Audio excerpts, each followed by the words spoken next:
যাক, এবার ফসল মোটামুটি ভালো হয়েছে, আশা করা যায় ফলন এবার খুব ভালো হবে। বাবা কোথায় গেল? ওই তো বাবা, এই যে বাবা। আরে সুমন না, কখন এলি? আয় এদিকে আয়, দাঁড়িয়ে আছিস কেন বোকার মতো? বাবা আমি ছুটি পেয়েছি তাই চলে আসলাম আজকে বাড়িতে। তোর চাকরি হওয়ার পর থেকে আমি নিঃস্ব হয়ে গেছি রে, আমি তো একা। তোর মা তো মরেই গেছে জানিস, বড় ভাবনা হয় তোর জন্য জানিস। 10টা নয় 5টা নয়, একটা মাত্র ছেলে তুই, তোকে হারিয়ে আমি কি করে থাকি বলতো? তাই তো ভেবেছি আমি তো সবসময় একাই থাকি, বাড়িতে একটা বৌমা আসলে ভালো হয় না। আমি মনে মনে ঠিক করেছি তোকে বিয়ে করাবো। মেয়ে আমি দেখে রেখেছি, তোকে এ নিয়ে ভাবতে হবে না। ওই যে নিশান চৌধুরীর একমাত্র মেয়ে নিশিকা, কিরে অবাক হয়ে আছিস যে? তোর পছন্দ হয়নি? আরে মেয়ে তো হলো 10টার একটা হীরের টুকরো।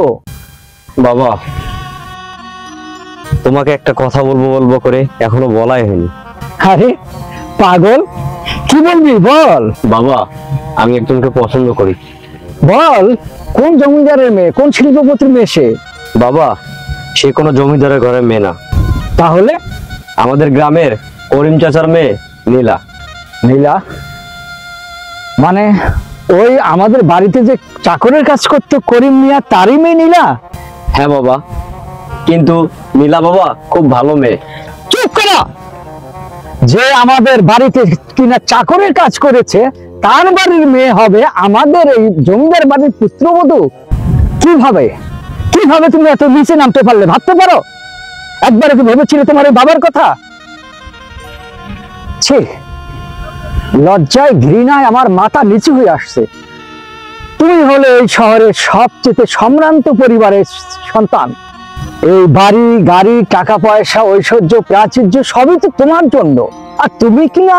না, এটা আমি কখনোই মেনে নেব না। কিন্তু বাবা মেয়েটা অনেক ভালো। চুপ করো! তোমার চাইতে আমি ভালো বুঝি, আমাকে বোঝাতে এসো না। এই জন্য কি তোমাকে আমি এভাবে সুশিক্ষায় শিক্ষিত করেছি? তোমার মা মারা যাওয়ার পর আমি নিজে বিয়ে পর্যন্ত করিনি তোমাকে মানুষ করতে গিয়ে। তোমাকে আমি লেখাপড়া শিখিয়েছি, তোমাকে আমি পুলিশের চাকরি পাইয়ে দিয়েছি, আর তুমি যার বাবা কিনা আমাদের বাড়িতে চাকরের কাজ না করলে এক মুঠো ভাত খেতে পেত না, বুঝলে? বাবা এটাই কি তোমার শেষ কথা? তাহলে কিন্তু আমি এই বাসা ছেড়ে চলে যাব। আজকে তুই বাড়ি ছেড়ে চলে যাবি? বাহ, চমৎকার! তোর মা মারা যাওয়ার পর আমি তোকে মানুষ করেছি এতটুকু বয়স থেকে, আর তুই আজ মুখের উপর ঠাস করে বলে দিলি তুই বাড়ি ছেড়ে চলে যাবি? বাহ, চমৎকার! কিন্তু বাবা আমি তো নীলাকে ছাড়া বাঁচবো না। তাহলে তুমি কাকে চাও? তোমার এই জন্মদাতা বাবাকে, না ওই চাকরের মেয়ে নীলাকে?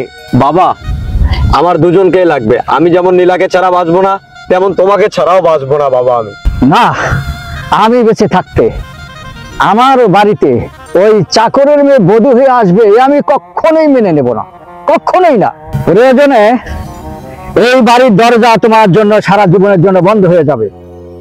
আর আমার যা আছে বিষয় সয় সম্পত্তি আছে বা আমার যা ঐশ্বর্য আছে তার কানা করিও তুমি পাবে না। এখন তুমি ভেবে দেখো, তুমি কি নীলাকে নিয়েই থাকবে, না আমার কথা মতো চলবে? এটাই আমার শেষ কথা। তাহলে আমি কি করব? সত্যি কি আমি বাবার জন্য নীলাকে হারিয়ে ফেলবো?